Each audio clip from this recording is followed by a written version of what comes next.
ನಮ್ಮೂರಿನ ಜಾತ್ರೆ ನನ್ನಾಕೆಗೆ ಬಳೆ ಸಿಕ್ಕ ಸಾಧ್ರೆ ಯೋಚಿನ ಹಣ ಯಾತ್ರೆ ನನಗೆ ಉಳಿದಿರುವುದು ಒಂದೇ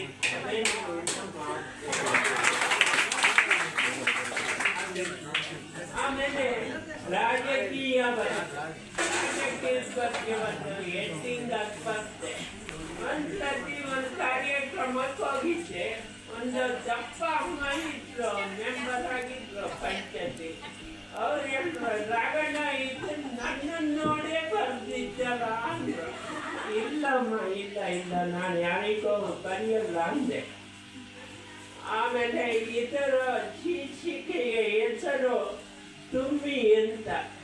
ರಾಜಕೀಯ ಹಿಡಿದಳು ತುಂಬಿ, ನಾ ಕೇಳಿದ್ದೆ ಒಂದು ಗುಮ್ಮಿ.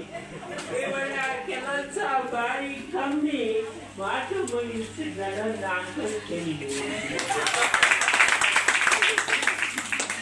ಆಮೇಲೆ ಕನ್ನೆ ಅಂತ ಏನಂತ, ಕಾಲೇಜಿನ ಕನ್ನೆ ಎಷ್ಟು ಸುಂದರ ಅವಳ ಕೆನ್ನೆ, ಎಷ್ಟು ನೋಡುತ್ತಿದ್ದರೋ ಅವಳನ್ನೇ, ಎಷ್ಟು ಮರೆತರೋ ಮನೆಯ ಹೆಂಡತಿ.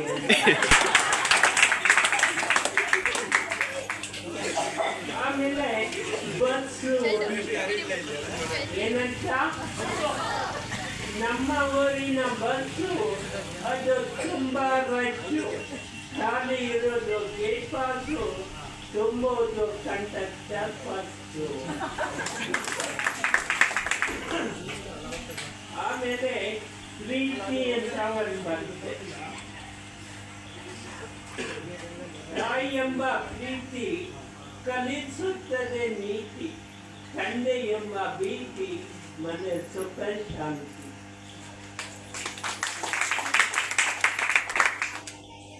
ಆಮೇಲೆ ನೇರವಾಗಿ ನಾನು ಪಂಚಿಂಗ್ ಡೈಲಾಗ್ ಕಡೆ ಹೋಗ್ತಾ ಇದ್ದೀನಿ.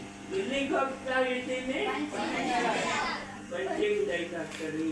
ಎಲ್ಲದೂ ನಾನೇ ಬರ್ತಿದ್ದೇಳರೆ ಮತ್ತೆ ಬೇರೆ ನೋಡ್ತು ಹೇಳ್ಬೇಕಲ್ಲ, ಏನು ಅಂತೀರಾ ಅಲ್ವಾ? ಹಾಗಾಗಿ ತುಂಬಿರಾಜವರು ಒಂದು ಚುಟುಕು ಬರ್ದಿದ್ದಾರೆ, ಅದನ್ನ ಹೇಳ್ತೀನಿ. ಮಳೆ ಬರಲಿ ನೆರೆ ಬರಲಿ, ಮಳೆ ಬರಲಿ ನೆರೆ ಬರಲಿ, ನೆನೆಯದೆ ಬರುವವನು ಗಣನಾಯಕ. ಬರುತ್ತೇನೆಂದು ಹೇಳಿ ಮಧ್ಯದಲ್ಲಿ ಕೈ ಕೊಡುವವನು ಜನನಾಯಕ.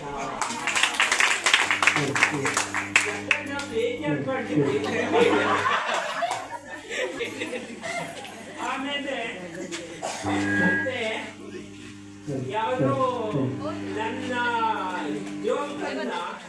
ಜೋಕು ಇಲ್ಲಿಗೆ ಯಾವುದೇ ವ್ಯಕ್ತಿ ಅಥವಾ ಯಾರಿಗೂ ನಾನು ಅನ್ವಯಿಸಿ ಹೇಳೋದಿಲ್ಲ. ಬರೀ ಇಲ್ಲಿಗೆ ಮಾತ್ರ, ನೆಗೆ ಮಾತ್ರ ಸಂಬಂಧಪಟ್ಟಿದೆ.